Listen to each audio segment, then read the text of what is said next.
morning, class. Today is Wednesday, April the 8th. We are on day 3 of our daily language review. So we'll go through the answers for that. What's a shadow? My little sister asked me. I hope you looked at that and saw some problems.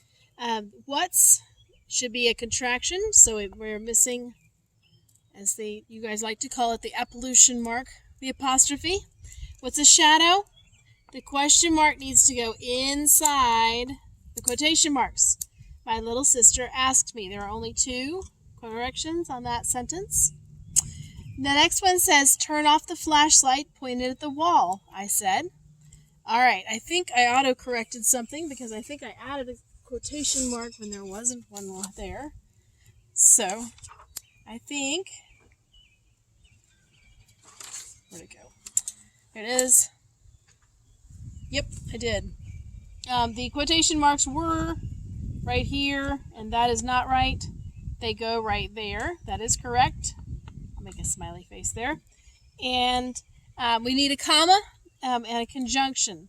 Turn off the flashlight, comma, and pointed at the wall. So we've got 1, 2, 3, 4 corrections on that sentence.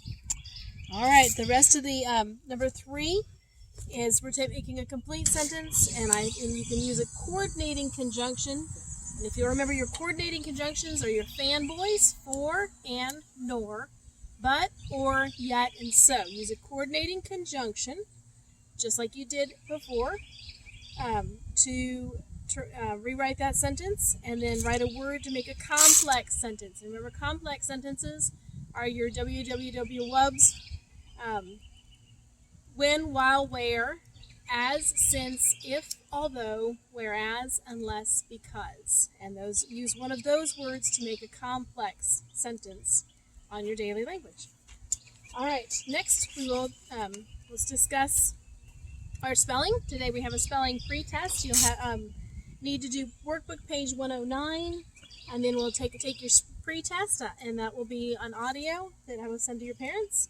I'm going to try and embed it in our daily our overview for the week on grade length, but I don't know if audios can embed, so we will see. Next we have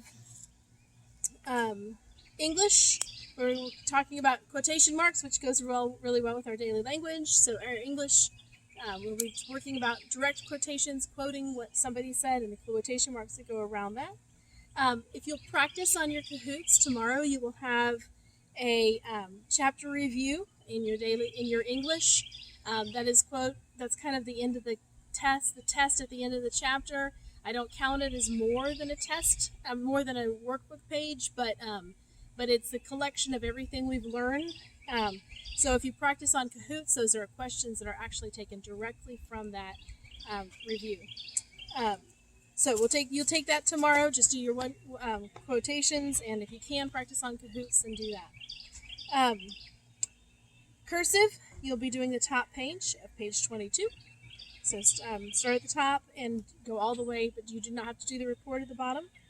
For reading today, it's kind of a little bit of a break. You're going to be reading Beezus and Ramona. You can finish chapter 3, and that's plenty enough. If you read half of a chapter, that's quite a bit. Parents, just so you know, Beezus and Ramona is written really on a 5th grade level, so what we do is we read that together out loud in class most of the time, and so this year it's a little bit more difficult, so take turns reading with your child if they get worn out. Some of you can handle it, no problem. Some of you it's a little bit harder, so you can take turns with your parents reading that out loud. In your math, make sure that you have checked Mrs. Tran's website, and I don't remember if we're doing another Zoom or if we're just going to do one this week. I think she had planned to do another one this week, so I think that's today. History, I'm going to send each of your parents an historical figure, and you'll be doing just a little bit of research about that person. We need to know when they were born, when they died, and what they did to make the country a better place. How they helped society, how they contributed and made a positive difference in their world. In science, we're going to be doing an experiment. 2 glass jars, and you'll need to put 150 milliliters of water in one. If you can use a little smaller glass jar, it might be better, but as long as they're the same jar, same size and same shape, and then 100 milliliters of water in the other, and you're going to be doing some experiments with sound in that. You'll be tapping them. You can use a spoon or a wooden spoon or a metal spoon to tap the glass jars. If you have using your mother's glass crystalware, be very, very careful and ask her before you use anything like that. Do the experiment, and then you'll have a workbook page in science that looks like this that you will fill out, and you'll be labeling your jars, glass jar A and jar B, and telling how much water is in each one, and then follow the directions there and come to your conclusions here. This will have to be sent to me at the end of the week, tomorrow, however that works, Thursday, because tomorrow will be your last day of school for the week. Friday is Good Friday. Thursday's what? Yeah. You said tomorrow. I know. It's Wednesday. Okay. All right. Jeremy's been wanting to build a fire, so here's Jeremy working on our fire pit. Not long, great, but it's working. It's working some. So, you all have a great day. Enjoy your day, and I hope it's not raining too much for you today.